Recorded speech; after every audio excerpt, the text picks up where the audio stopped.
सोनपुर बौद्ध एवं बलांगीर जिल्लार वरिष्ठ कार्यकर्ता माने तो भारत माता की वंदे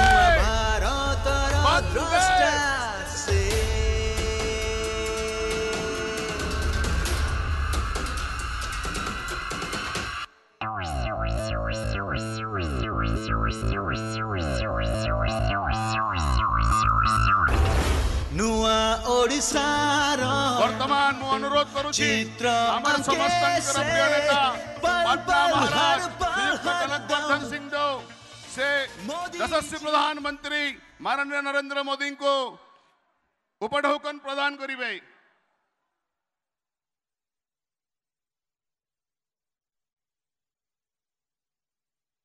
बंधुगण खूब शीघ्र एबे माँ पाचलेश्वरी महाप्रभु जगन्नाथ फोटो बांध कलार फोटो माननीय प्रधानमंत्री को जिला तरफ आमर नेता बलदेव बेगबाग उपहार दौरान।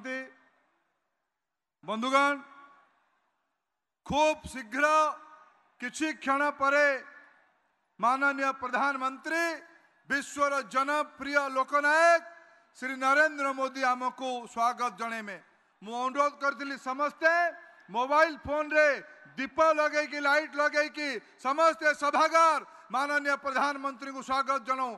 समस्ते मोबाइल फोन काढ़ी दीप लगे कि माननीय प्रधानमंत्री को स्वागत जनातु। दीप लगे कि समस्ते माननीय प्रधानमंत्री को स्वागत जनातु। मु मंच रे उपस्थित थिबा आमर पटनार विधानसभा प्रार्थी दलर नेता माननीय केबी सिंहदेव दलर नेतृत्व कहूँ माननीय केबी सिंहदेव दलर लोकसभा प्रार्थी आदरणीय संगीता सिंहदेव जी सोनपुर विधानसभा अपन ठिया प्रार्थी मान ठिया सोनपुर विधानसभा प्रार्थी अशोक पुजारी बीरमहाराजपुर विधानसभा प्रार्थी रघुनाथ जगदला टिटलागढ़ प्रार्थी अशोक दोरा लोईसिंगार प्रार्थी डॉक्टर मुकेश महालिंग कंटाबांजीर प्रार्थी लक्ष्मण बाग बलांगीर प्रार्थी भाई अनंत दास बौद्ध प्रार्थी सुशांत प्रधान कंटामाल प्रार्थी भाई कन्हई डांग समस्त आप करताली देकी आमर नेतृत्व को प्रधानमंत्री के संग आशीर्वाद करंतु समस्त स्वागत जनातु। भारत माता की। मु वर्तमान आमर नेता विश्व प्रसिद्ध जननायक लोकप्रिय नेता माननीय नरेंद्र मोदी महाशय को अनुरोध करुच्ची ये विशाल विजय संकल्प सभा को संबोधित करने पाई। माननीय प्रधानमंत्री जी।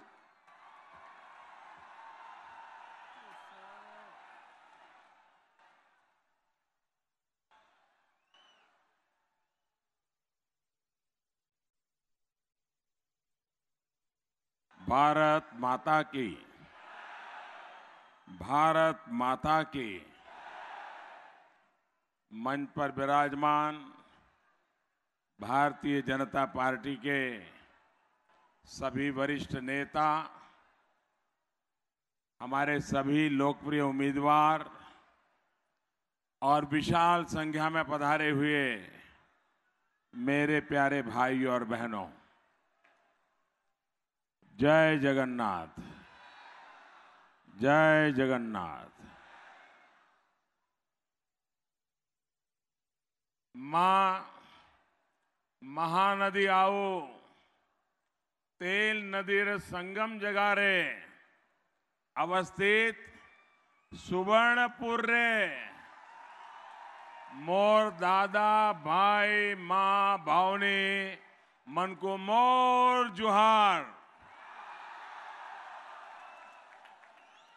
मां सुरेश्वरी देवी अष्टशंभु अष्टचंडी मां पत्नेश्वरी और हरिहर मंदिर में स्थापित भगवान विष्णु और महादेव के चरणों में मैं श्रद्धा पूर्वक नमन करता हूं।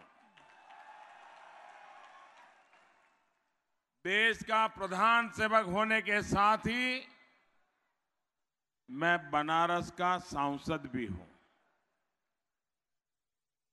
और इस स्थान से विशेष स्नेह इसलिए भी हो जाता है क्योंकि सुवर्णपुर और वाराणसी में बहुत सी समानताएं हैं। दोनों पर ही महादेव की कृपा है। दोनों ही मंदिरों के शहर है। बनारसी साड़ी विश्व में पहचान है तो संबलपुरी सिल्क भी इसकी भी एक शान है। भाइयों और बहनों, बालांगीर हो, कंधमाल हो, सुंदरगढ़ हो, बारगढ़ हो, पूरे पश्चिमी उड़ीसा में लहर चल रही है। लहर, ये लहर जो मुझे दिखाई दे रही है वो आपको दिखाई दे रही है क्या? ये लहर आपको दिखाई दे रही है क्या? मैं जहां जहां गया मैंने लहर देखी। आपको भी दिखती है क्या? लेकिन कुछ लोगों को नहीं दिखती है। इस चाय वाले को देश का चौकीदार बनाया और देश को महाशक्ति बनाने का सौभाग्य अगर मिल पाया है तो ये आप सभी का ही आशीर्वाद है, प्रयास है। ये आपका ही प्यार जो आपके ही बीच से निकला। ये मोदी आज 130 करोड़ आकांक्षाओं के सपनों के लिए, सामान्य मानवी के लिए कुछ कर पा रहा है। भाइयों और बहनों, आपके इस चौकीदार पर अगर ओडिशा सहित पूरे देश का इतना स्नेह और उसी के कारण ये सबसे बड़ा काम, आज विकास का इतिहास और विकास का विश्वास जन जन में नजर आ रहा है। ओडिशा का विश्वास तब बढ़ता है जब झारसुगड़ा के एयरपोर्ट बन जाता है, बालांगीर बिचुपली रेलवे लाइन जैसे प्रोजेक्ट बनते हैं। ओडिशा का विश्वास तब बढ़ता है जब ओडिशा में सिर्फ रेलवे के विकास के लिए 5 वर्षों पहले की तुलना में 5 गुना अधिक पैसा लगाया जाता है।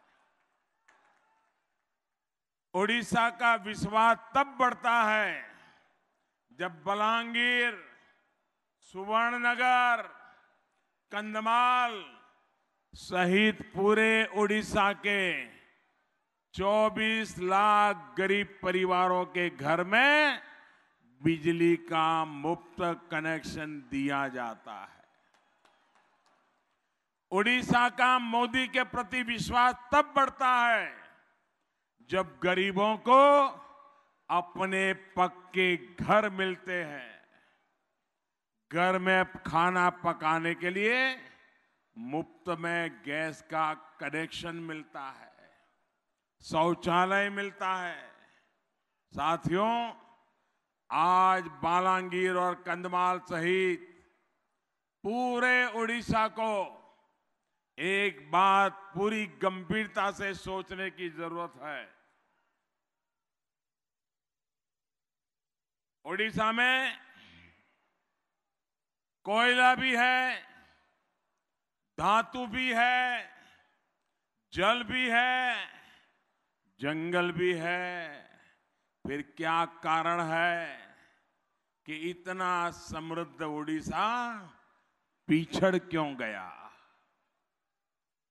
क्या कारण है कि विकास की दौड़ में ये राज्य पीछे रह गया? 2 दशक हो गए, 2 दशक। 19-20 साल से यहां किसकी सरकार है? आप बताएंगे मुझे? 19-20 साल से यहां किसकी सरकार है? जरा पूरी ताकत से बताइए, ऐसे नहीं। 19-20 साल से उड़ीसा में किसकी सरकार है? किसकी सरकार है? किसकी सरकार है? उसके पहले यहां नवीन बाबू के पहले किसकी सरकार थी? किसकी सरकार थी? यानी कभी कांग्रेस, कभी नवीन बाबू। और वो बताइए, दिल्ली में मेरे आने से पहले किसकी सरकार थी? अब बताइए भाई और बहनों, असल में कांग्रेस और बीजेडी को गरीबी में अपनी राजनीतिक फसल दिखती है। यही कारण है कि ओडिशा सहित देश के एक बड़े हिस्से को इतने दशकों तक बदहाली में जीने के लिए मजबूर रखा गया। कांग्रेस के पास पूरा अवसर था, दशकों का समय था कि वो अमीरी गरीबी के बीच की खाई को कम कर सके। लेकिन उसने क्या किया? कांग्रेस ने समाज में ऊंच नीच का ऐसा जहर बोया, विकास में भी ऐसा भेदभाव किया कि देश का एक बहुत बड़ा हिस्सा आगे ही नहीं बढ़ पाया। इसी का फायदा नक्सलवाद और माओवाद फैलाने वाले लोगों ने भी उठाया। पीढ़ी दर पीढ़ी कांग्रेस गरीबी हटाने के सिर्फ नारे ही देती रही और गरीब तो गरीब रह गया, लेकिन उनके नेता अमीर होते गए। यही वजह है कि आज देश का गरीब ये कहने लगा है, कांग्रेस हटाओ तो गरीबी अपने आप हट जाएगी। अगर गरीबी को हटाने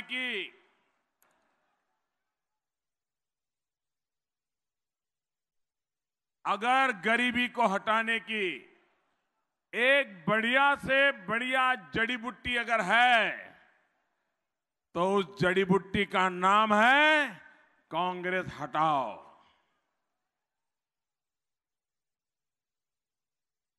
कांग्रेस के रहते हुए कभी गरीबी हट ही नहीं सकती है, क्योंकि गरीबी उनके राजनीतिक खेल का सबसे बड़ा हथियार है। उस हथियार को कांग्रेस कभी छोड़ना नहीं चाहती और गरीबों को गरीबी से बाहर आने देना नहीं चाहती।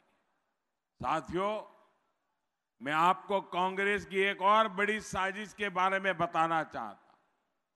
गरीब हो, किसान हो, दलित हो, आदिवासी हो, पिछड़ा हो, कांग्रेस ने आपको मिलने वाली सहायता छीनने की तैयारी कर ली है।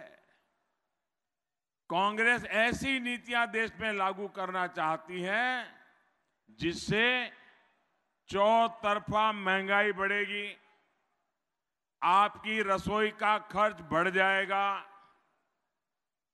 गैस की कीमत बढ़ जाएगी, केरोसिन तेल की कीमत बढ़ जाएगी। कांग्रेस की चली तो राशन की दुकान पर आपको जो सस्ता चावल और गेहूं मिलता है, वो भी कई गुना ज्यादा कीमत पर मिलेगा। इतना ही नहीं, अब तो कांग्रेस के नेता खुलेआम देश के करोड़ों लोगों को स्वार्थी बताने लग पड़े हैं। कह रहे हैं कि मध्यम वर्ग स्वार्थी है, मध्यम वर्ग अपना ही सोचता है, और इसलिए मध्यम वर्ग पर टैक्स बढ़ाना जरूरी है, ये खुलेआम बोल रहे हैं। क्या मध्यम वर्ग के लोगों की कमर तोड़ करके देश का भला होगा क्या? होगा क्या भला? भाइयों बहनों, क्या गरीब का हक मारने वाले को आप मौका देंगे क्या? क्या ऐसी साजिश करने को ऐसे लोग, इनकी जमानत जब्त कराओगे कि नहीं कराओगे चुनाव में?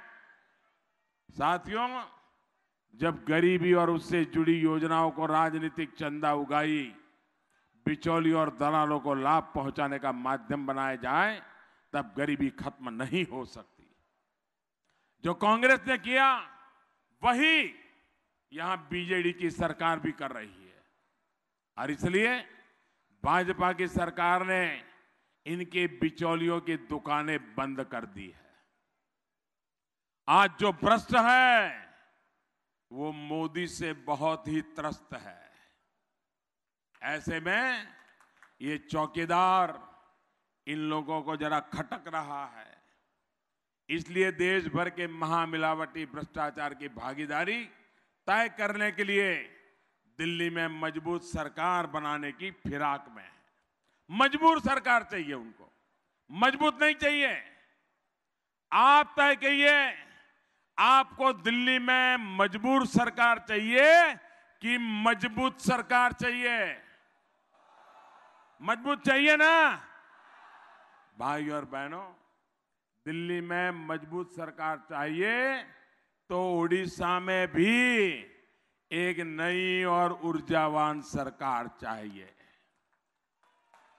जो उड़ीसा के विकास के लिए नए विचार लेकर सामने आ सके। बीजेडी के शासन में सिवाय भेदभाव के आप सभी को क्या मिला? ये महानदी और तेल नदी का क्षेत्र है, लेकिन ना तो पीने का पानी और ना ही सिंचाई की सुविधा। यहां का किसान अपना धान और अपना कपास औने पौने दाम पर बेचने के लिए मजबूर क्यों है, जबकि केंद्र सरकार ने लागत का 1.5 गुना समर्थन मूल्य तय किया है। यहां जो मिलें थी वो किसकी बेरुखी के कारण बंद हुई? यहां के युवाओं को दिल्ली, सूरत, अहमदाबाद, बेंगलोर जैसे शहरों के लिए पलायन क्यों करना पड़ रहा है? इसका जवाब एक ही है। 19 साल की वो सरकार जिसने आपने इतना भरोसा किया। भाइयों और बहनों, इस क्षेत्र में तो सिल्क के कारोबार की इतनी बड़ी संभावना है। ये एक पारंपरिक व्यवसाय है। केंद्र सरकार ने ऐसे व्यवसायों के लिए विशेष व्यवस्था की है। बुनकरों, शिल्पकारों, कलाकारों को प्रोत्साहन देने के लिए आप जो भी साड़ी, कपड़ा या फिर धातु पर शिल्प करते हैं, इसकी मार्केटिंग के लिए बहुत अधिक प्रोत्साहन दिल्ली सरकार की तरफ से दिया जाता है। यहां तक कि मुद्रा योजना के तहत बैंकों से बिना गारंटी का ऋण भी दिया जाता है। ओडिशा की सरकार चाहती तो आप तक इसका लाभ पहुंचा सकती थी, लेकिन ऐसा नहीं हुआ। भाइयों और बहनों, दिल्ली और भुवनेश्वर में जब विकास का डबल इंजन 23 मई को लगेगा और कमल छाप डबल इंजन लगेगा, उसके बाद यहां की पहचान पलायन से नहीं, पर्यटन से होने वाली है। ये मैं आपको विश्वास दिलाता हूं। यह ऐतिहासिक विरासत की भूमि है। यहां हेरिटेज टूरिज्म की बहुत संभावना है। यहां के युवाओं के पास रोजगार के अनंत अवसर है। साथियों, सबका साथ, सबका विकास हमारा प्रण है और आप हमारी प्रेरणा है। आपकी ही प्रेरणा से आदिवासियों के लिए जनधन से लेकर के वन धन की व्यवस्था हमने की। 50 वन उपजों को समर्थन मूल्य के दायरे में लाए। आपकी ही प्रेरणा से राष्ट्रीय पिछड़ा वर्ग आयोग को दशकों बाद संवैधानिक दर्जा दिया गया। क्रीमी लेयर की आय सीमा को 6 लाख से बढ़ाकर 8 लाख रुपया किया गया। आप ही की प्रेरणा से दलितों और आदिवासियों के नायक नायिकाओं को स्मारकों में बदलने का काम हम कर पा रहे हैं। साथियों, 18 अप्रैल को जो आप अपना वोट डालने जा रहे हैं, उसका उद्देश्य क्या है, ये भी समझिए। ये चुनाव कोई एक विधायक चुनने के लिए या कोई एक सांसद चुनने के लिए या एक मुख्यमंत्री या प्रधानमंत्री चुनने के लिए नहीं है। ये चुनाव नए ओडिशा और नए भारत के निर्माण के लिए है। आपका, आपके बच्चों का भविष्य कैसा हो, लोकसभा और विधानसभा चुनाव उसका फैसला करेंगे। ये चुनाव तय करेंगे कि भारत महाशक्तियों के साथ कदम ताल करेगा या फिर गरीबी, बीमारी और भूखमरी के चुंगाल में फंसा रहेगा। ये चुनाव तय करेंगे कि भारत के दुश्मनों को घर में घुसकर मारेगा या फिर चुपचाप बम और गोले का आघात सहेगा। ये चुनाव तय करेगा कि हिंदुस्तान के हीरो मजबूत होंगे या पाकिस्तान के पक्षकार मजबूत होंगे। ये चुनाव तय करेंगे कि हमारे जवानों को, किसानों को और नौजवानों को सम्मान मिलेगा या फिर देश के टुकड़े टुकड़े करने वालों की आवाज गूंजेगी। ये चुनाव तय करेगा कि चौकीदार रहेंगे या भ्रष्टाचार करने वाले किरदार रहेंगे। आपको चौकीदार चाहिए या भ्रष्टाचार?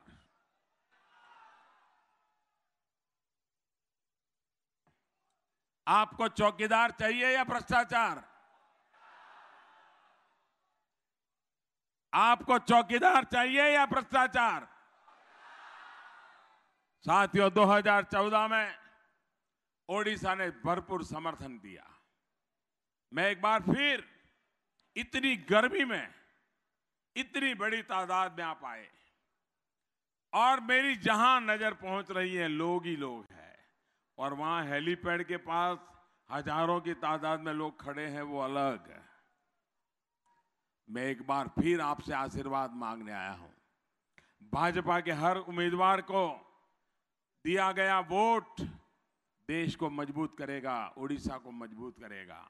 और मैं आपको विश्वास दिलाता हूं, आप जब मतदान करने जाएंगे, कमल के निशान पर बटन दबाएंगे, वो कमल आपका वोट सीधा सीधा मोदी को मिलने वाला है।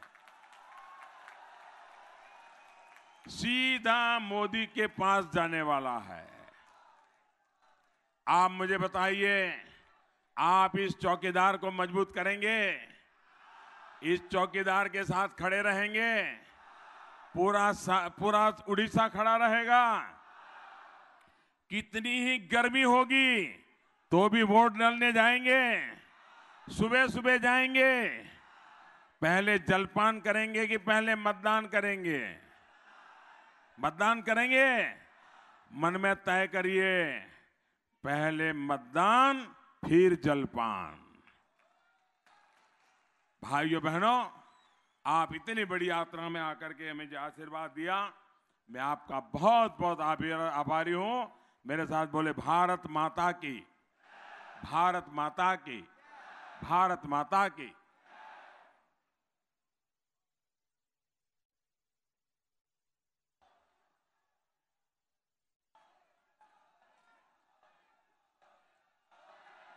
स्वस्थ रहिए। आपका ये चौकीदार पूरी तरह से चौकन्ना है।